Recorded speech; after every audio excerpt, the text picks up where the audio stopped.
Acabo de recibir una llamada de una amiga que tiene un hijo adolescente y que está muy preocupada porque ha descubierto que el muchacho se masturba frecuentemente. Y me preguntó qué hacía, porque no sabía cómo abordar el tema. Si abordarlo como si fuera pecado, como si fuera un vicio, o simplemente dejarlo ser, ¿no? Para no reprimirlo, para que el chico desarrolle su sexualidad correctamente. Como no sabía qué responderle, me fui a caminar. Y pasando por el parque, miren con quién me encontré. Con el padre Sebastián. Entonces lo invité a sentarse conmigo en esta banca. Y quiero que me responda la pregunta. Primero quisiera dirigirme a las mamás, no en relación a este caso específico que tú me has transmitido, sino a algo general. No a todas las mamás, sino a un tipo de mamás. ¿A qué tipo de mamá me refiero? Que hay unas mamás metiches que están metidas en la vida de su hijo noche y día, qué hace, qué no hace, están obsesionadas que el hijo tiene que ser así, que tiene que ser así, que no puede cometer errores. Papás que quieren que los hijos sean cristianos, católicos como ellos, pero viven una suerte de obsesión encima de los hijos.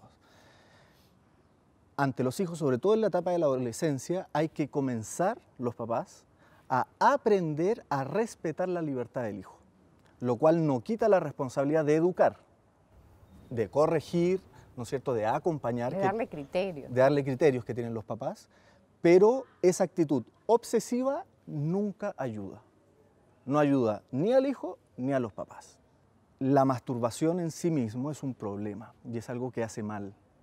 Hace mal a la persona que lo realiza porque de algún modo u otro lo va volviendo en una persona que se centra totalmente en sí mismo, preocupado de su autoplacer. Junto con ese autoplacer viene un problema que no se suele hablar cuando se habla de la masturbación, pero es real, que la masturbación normalmente viene acompañada con la pornografía. Y por lo mismo, no solamente se abre el vicio de la masturbación, sino que se abre la puerta al vicio de la pornografía. Y la pornografía ahora está considerada como una nueva droga, ¿no? No, es brutal. Hay adicción, literalmente, de personas que tienen que pasar por tratamientos sumamente severos para poder superar la pornografía. Y yo te lo puedo decir como sacerdote, he visto cómo la pornografía arruina vidas completas. Ha salido una cifra que el 50% de los divorcios hoy, están más vinculados al consumo de pornografía que a la infidelidad, por ejemplo. Imagínate, es un problema. Yo la otra vez grabé un video hace un poco tiempo en el cual la definía como una pandemia. Es la pandemia moderna. Es una enfermedad que nos llega a través del WhatsApp, de Facebook, de esto, el otro, está totalmente accesible y nos persigue. Entonces, como padres, tenemos que saber que los hijos se van a enfrentar a ese mundo. Y por lo mismo está muy bien que se les quiera educar, que se les inculquen valores, que se les corrija cuando vean actitudes de los hijos que se dirijan hacia allá, pero con el cuidado de no convertirse en policías. Y esto es por una situación muy concreta. Si es que un chiquillo adolescente quiere hacer algo, el papá, aunque sea policía o no, lo va a hacer igual. Y esto es algo que hace escondido en su cuarto, en el baño, sabe Dios, y nadie lo va a ver nunca. Entonces, el que la mamá sea policía no va a evitar el problema. Lo que evita el problema es una buena educación, que se le ayude a fortalecer la voluntad, que entienda el papel, ¿no es cierto?, de la castidad en la propia vida. Y, por otro lado, que tanto en la imaginación de quien está en este vicio como por el caer en la pornografía, se instrumentaliza al sexo opuesto, porque el sexo opuesto es visto como lo que me da placer simplemente. Entonces, nuevamente, una educación en apreciar bien al sexo opuesto como una persona, ¿no es cierto?, con sentimientos, con vida, con emociones, con sueños, con anhelos, que no pasa con los que hacen pornografía. No, es pedazo de carne, perdonen que lo diga, pero ellos lo que buscan transmitir es que el ser humano es un pedazo de carne que da placer, punto. Y por lo mismo nosotros tenemos que luchar contra eso. Entonces, ¿qué le diría a una mamá que está muy preocupada por eso? Le digo, está muy bien que te preocupes, pero preocúpate en educar.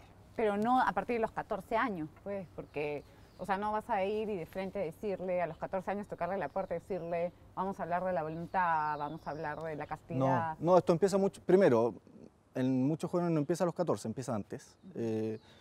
Y yo digo que se comience a hablar lo antes posible.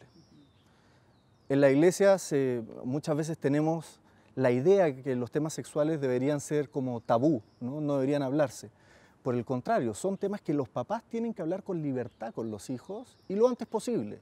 Si los papás están preocupados, que se preocupen en educar. Ahí está la clave, no en nuevamente fiscalizar. Ya tenemos suficiente policía, ejército, etcétera, que esté preocupado en nuestra vida fiscalizando. Los papás preocúpense en educar bien a sus hijos. Y si se caen y cometen errores los hijos, estén ustedes al costado para ayudarlos a pararse.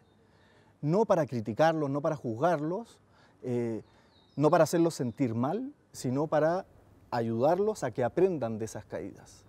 Padre, una pregunta, ¿y qué pasa si efectivamente comprobamos que nuestro hijo está enviciado con la pornografía o con la masturbación? O sea, que ya no es un hecho esporádico o una conducta de adolescente típico.